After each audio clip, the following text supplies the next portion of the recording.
All right. He's a great runner, and he's got a good arm. Mhm. That's the video.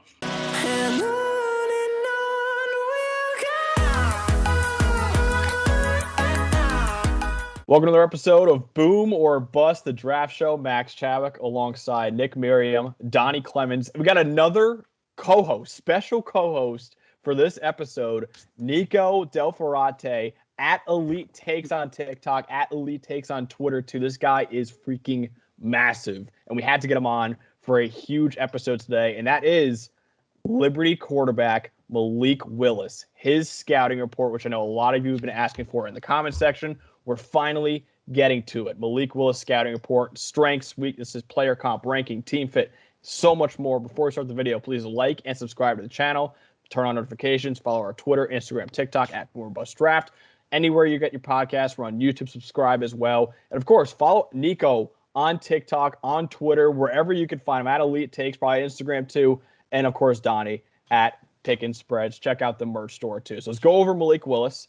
He is a redshirt senior, 6 feet tall, 220 pounds, former 3-star recruit, number 368 overall, number 21 athlete in the class of 2017 coming out of Georgia. He transferred to Liberty from Auburn. In 13 games this year, he completed 61% of his passes for 2,857 yards, 27 touchdowns, 12 picks, also ran for 878 yards and 13 touchdowns. In his career, 63% of his completion percentage, 5,176 yards, 48 touchdowns, 18 picks. Also ran for 2,131 yards and 29 touchdowns. A mouthful right there. But Nico, when you watch this guy, man, what do you love about Malik Willis? Well, I think we got to start with the obvious, and that's the legs. I mean, this guy, he might not have like Justin Fields speed last year, but he can really get downfield, and he kind of reminds me of the way Lamar Jackson moves, where he just tries to make guys miss. Mm-hmm. And I would also say that helps him with his ability to extend plays.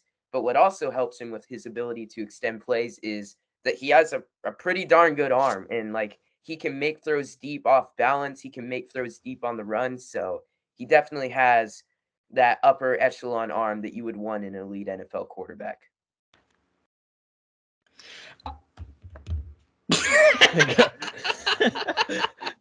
Okay, I'll go. I mean, this guy is an unreal runner, best runner in the class by far. I think the second he goes into the NFL, he might be the second best rushing quarterback in the NFL, only behind Lamar Jackson. And yes, this is coming from a diehard Arizona Cardinals fan. I think he will be a better NFL runner. I don't think he's a better pure runner than Kyler Murray, but the reason I think he'll be a better NFL runner is because he's willing to take those hits, because Kyler is just too small to take those hits. 5'9", 5'10", whatever he is. He just can't take those hits, and he always has to either run out of bounds or get on the ground as soon as possible. And Malik doesn't have to. Malik can take those hits. Laser rocket arm. Strongest arm in the class by a comfortable margin. I think the only person who can really be in that conversation with him is maybe Strawn, but he has the strongest arm in the class by far.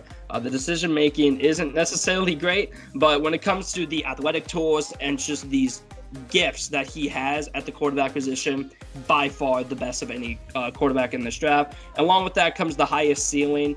When you look at a guy like this, yes, he is a project quarterback, and it's going to take a long time to develop a guy like this. But we've seen quarterbacks like this. We've seen Patrick Mahomes. We've seen Josh Allen. We've seen Trey Lance. We've seen Jordan Love. We've seen these guys that come in the NFL as major. Are you laughing about Jordan Love? I was going to say putting Jordan Love in there is pretty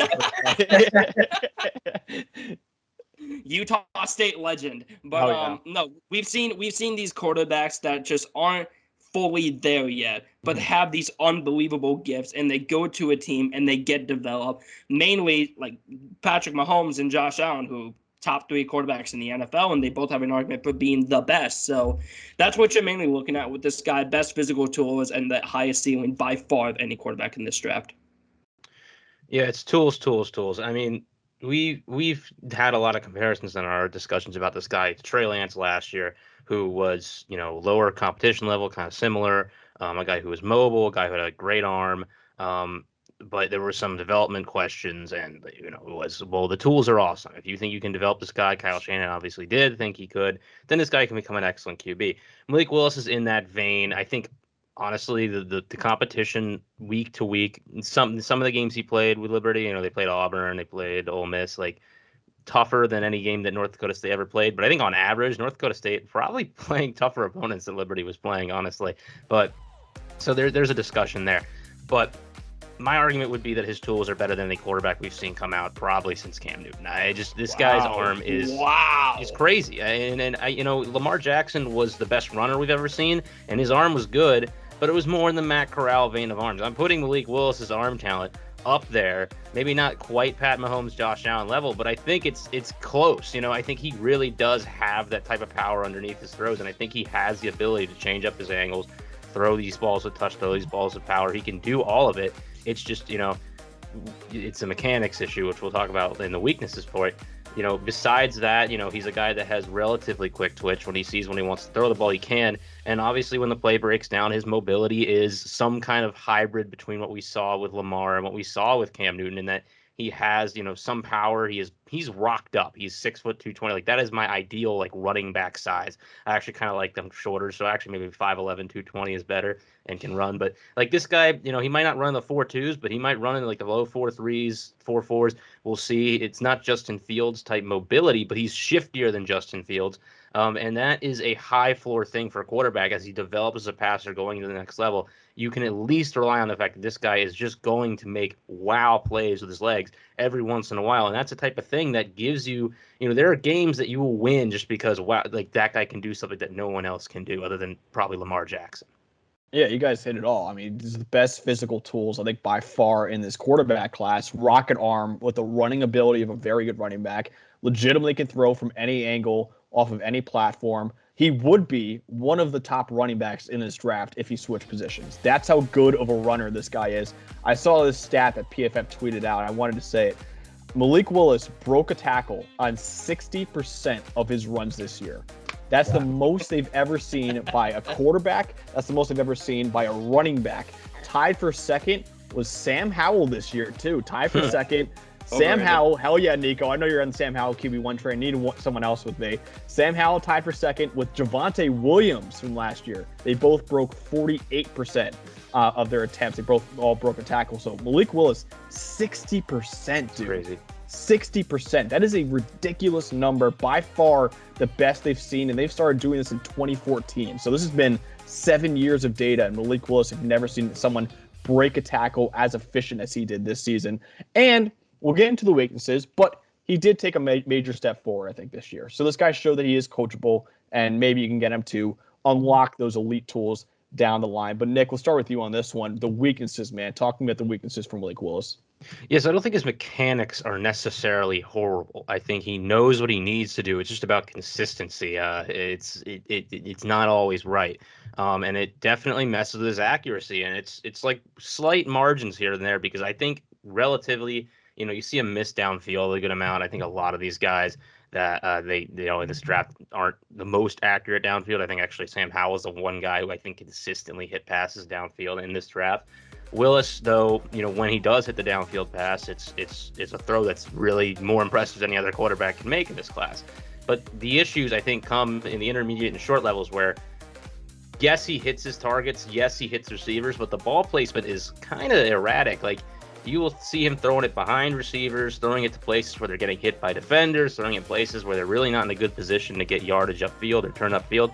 It's these little things that kind of accumulate towards, you know, the offense not flowing as freely as it wants to. And then, you know, the offense is a little collegey there at Liberty. He really didn't go beyond his first couple reads. And a lot of times when the play broke down, it was kind of Sam Howell-esque in that he really ran the ball, and that was it. You know, there wasn't much beyond. Every once in a while, he'd get outside the pocket and just fire a ball downfield, and with reckless abandon, maybe sometimes it worked out. We saw him do that at the Senior Bowl a lot. He really, in terms of improvisation, like his running ability is what he has. And beyond that, he hasn't really quite figured it out in terms of setting his feet, looking downfield, and finding open receivers kind of when the play does break down. Nico, what do you think? Well, for me, something that I noticed with him, I know that Nick brought up the downfield accuracy, but it's really just all about touch for me, because we know he has the arm to make every single throw on the field, but there are a lot of times where he underthrows guys, or he just lobs up a rainbow when he'd like it to be a little more of a bullet. So I noticed that is sort of an issue with him. And then there's obviously the pocket presence issue. He kind of just like ditches when his first read isn't there. He turns into this crazy stuff, kind of Sam Howell-esque, where he might break a few tackles and then he'll run backwards and then it ends up in like a 15-yard sack. So I noticed that is an issue. And my final thing, this might be nitpicking a little bit, but Malik Willis is going to be 23 years old as a rookie, senior in college. And, that makes me think, for a quarterback who's such a project, you'd imagine that maybe it takes him 1 to 2 years. Do you really, expect this 25-year-old to come out and be a completely different quarterback when we've already seen 4 years of him?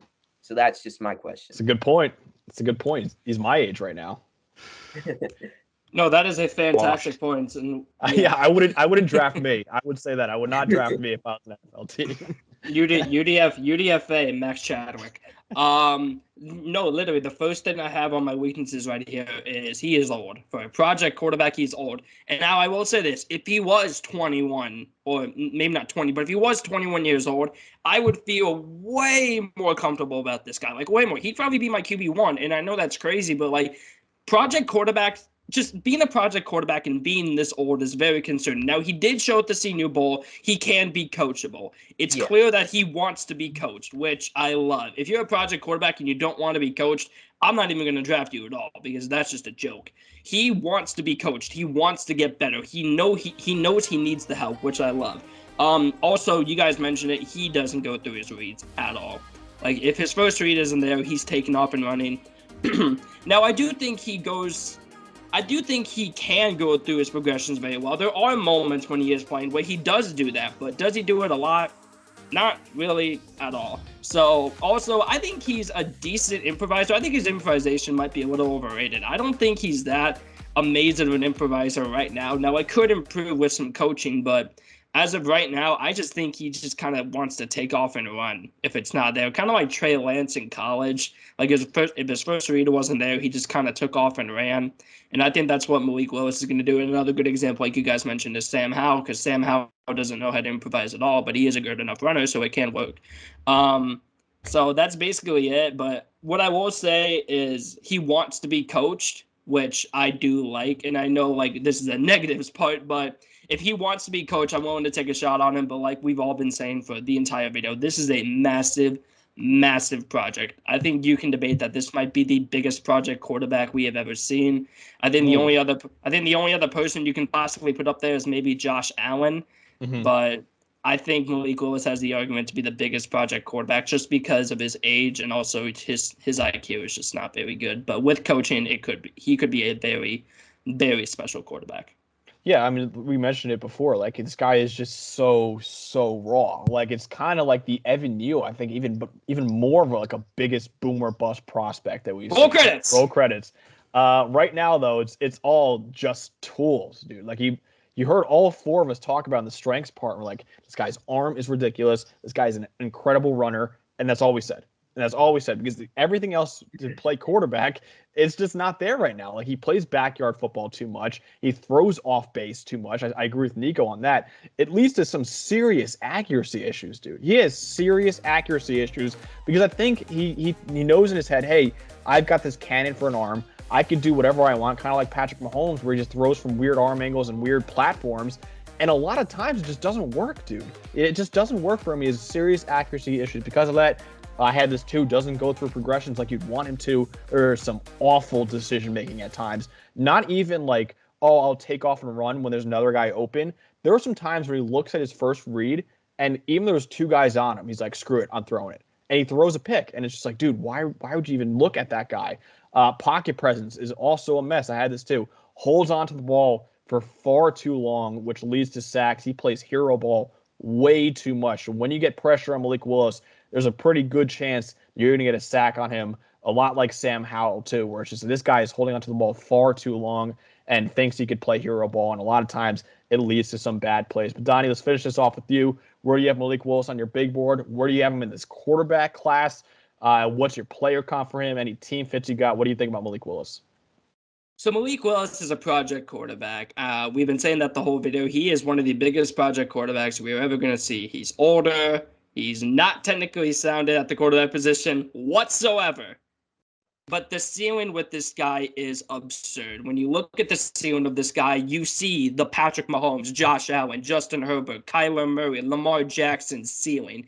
You see that in this guy, and that is worth the first-round pick. Currently, number 22 on my board, my QB3. I can see, here's the thing. If you have this guy at QB1, I'm not going to hate you because the ceiling is so absurd with this guy. By far the best ceiling of any quarterback in this draft. And arguably, this may sound crazy. I think he might have the highest ceiling of any quarterback in last year's draft. I know that may sound crazy, but just the physical tools of this guy is just absurd. You don't see this kind of runner with this kind of arm strength. You just don't. So, team fits. Okay, I'm going to talk about this for a second. There's a lot of rumors right now saying the Lions are going to take him at 2. And here's the thing. I wouldn't necessarily hate it completely because I don't think the Lions are honestly that horrible. Listen, I know they got the second overall pick, but I think they're better than the Texans. I think they're better than the Jaguars. And what's the one thing the Lions have that most bad teams don't?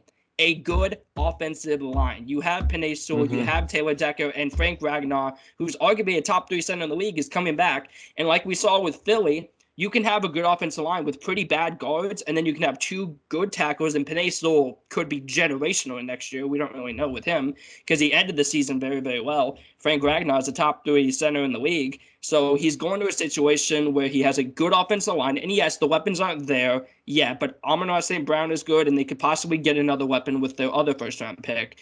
So if they did that, I wouldn't hate that. And like I said in the mock draft, I think the Giants is just a slam dunk fit for him.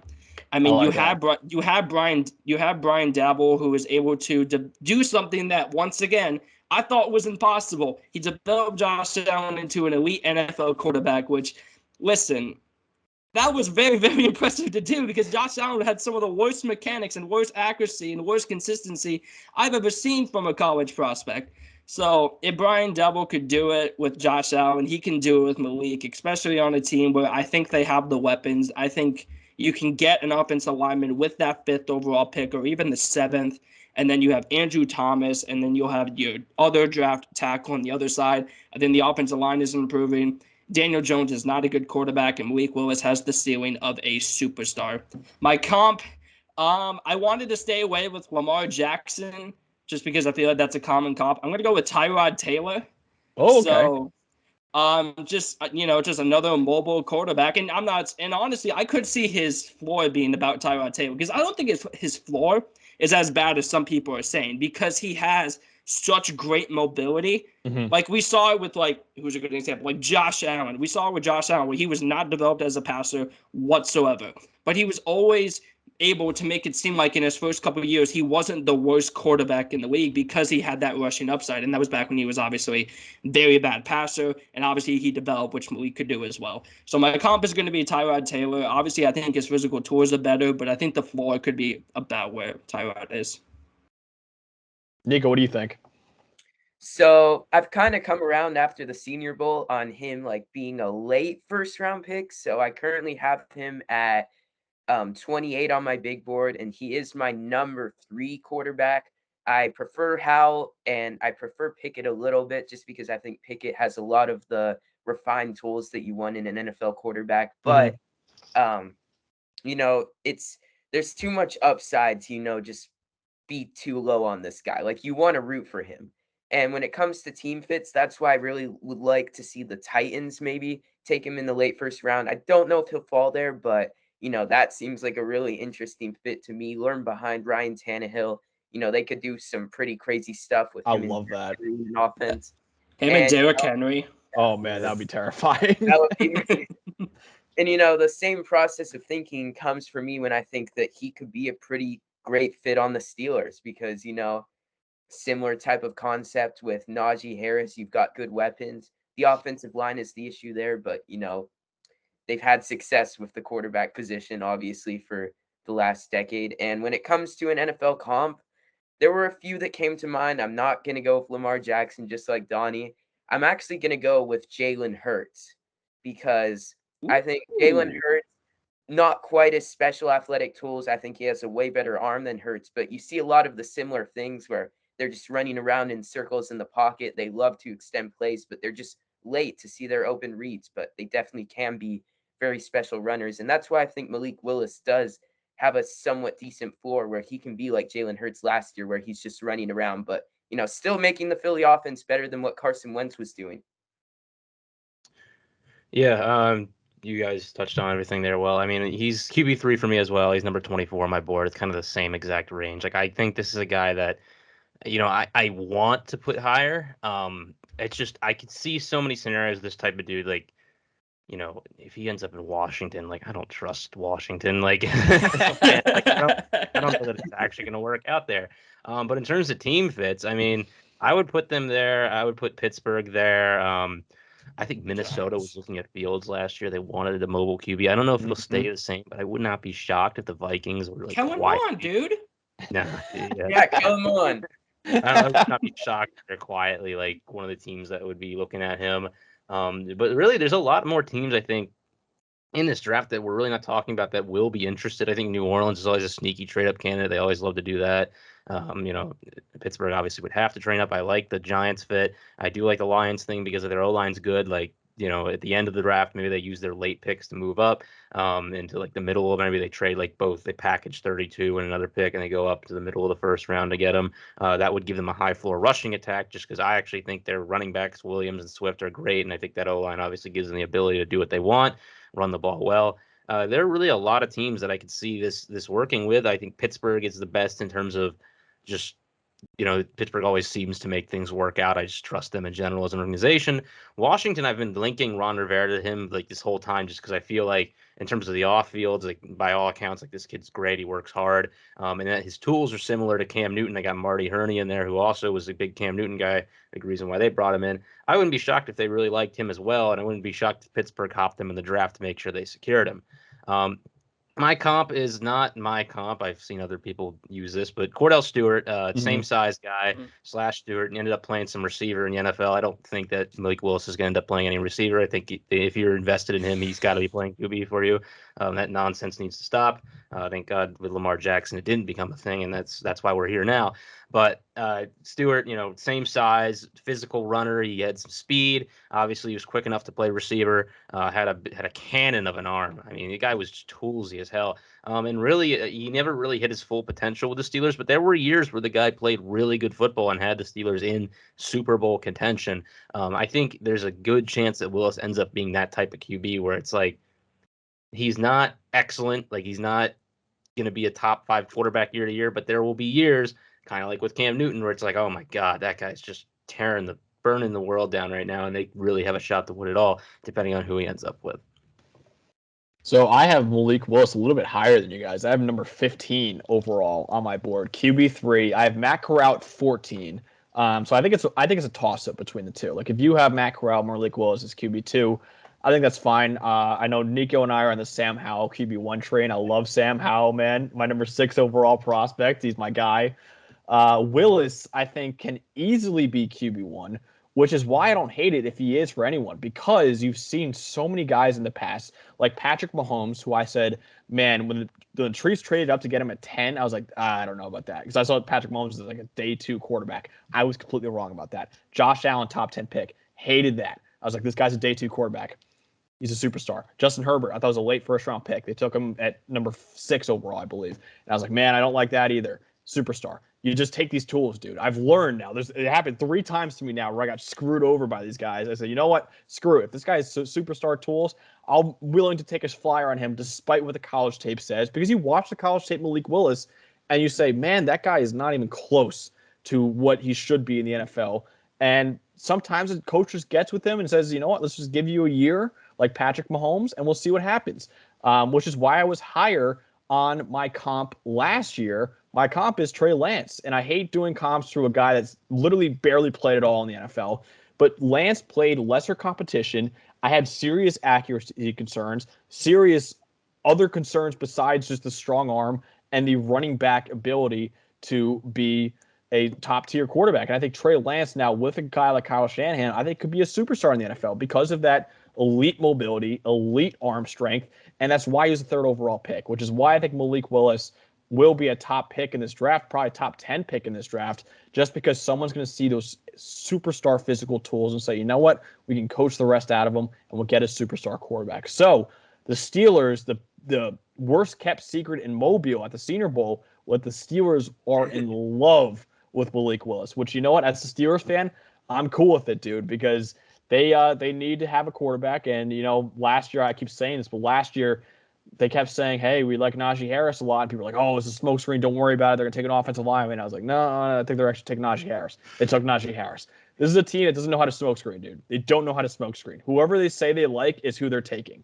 They love Malik Willis. I think they're going to try to trade up from number 20 to get Malik Willis. I keep saying the Panthers just because Matt Rule is coaching for his job. And you really think that Charles Cross, who's a better prospect, in my opinion, or Ikem Ekwonu, even Evan Neal, if they take that guy and they're still a bad team, he's not keeping his job, dude. I don't care. Like, he's just not keeping his job. Bears last year. Exactly. The Panthers need to make a splash, dude. Matt Rule is literally like, dude, if I don't get a quarterback in here and show that they have some future, he's going to be out of a job. He's going to say, you know what, screw it. I'm not taking an offensive tackle with my number 6 overall pick. I'm taking a swing at a quarterback and hopefully saying, even if Malik Willis stinks his rookie year, he can at least say, hey, man, give me another year or two with this guy. And that way he keeps his job for another couple of years, which is why I think the Panthers are a very sneaky quarterback team. Donnie, you mentioned this in the mock draft. I love the Giants fit. I didn't even think about it, Brian Dable. So perfect. The Brian Dable fit, dude, would be freaking electric. Vikings, I also love Nick. Falcons, Broncos, Commanders. So I do think Malik Willis is going to be a top 15 pick in this draft. But that's what we got on Malik Willis. Let me know what you think about him, because this is a guy who we're all a bit hesitant on, but a lot of people have this guy as easily QB1 in this class. Where do you have Malik Willis? Be sure to follow our Twitter, Instagram, TikTok at Boomer Bust Draft. Be sure to follow Nico as well at Elite Takes, Donnie at Pick and Spreads. We're on YouTube, anywhere you get your podcasts. And that's what we got on Malik Willis. And comment below what other videos you guys want to see us do next. So for Nick Merriam, Donny Clemons, and Nico Delfrate, I'm Max Chadwick. Have a great night.